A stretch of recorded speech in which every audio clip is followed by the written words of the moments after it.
و پیشنهادی که خود دانشجوها دارن منطقی هم هست. به جای اینکه این مسیر رو دانشجو مجبور بشه پیاده بیاد حدود نمیدونم 600 متر 700 متر و توی این شرایط اگر یک دربی لب شهید گمنام بازگشایی بشود و یا میشد و بشود این مسیر رو به اصطلاح بتونن که به راحتی تردد کنن، از داخل محوطه باشد این دسترسی باشه.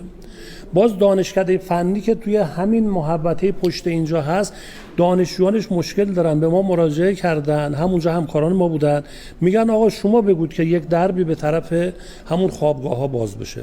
خب بیش از 20 خوابگاه دانشگاه تهران داره و مسیرهای منتهی به اون.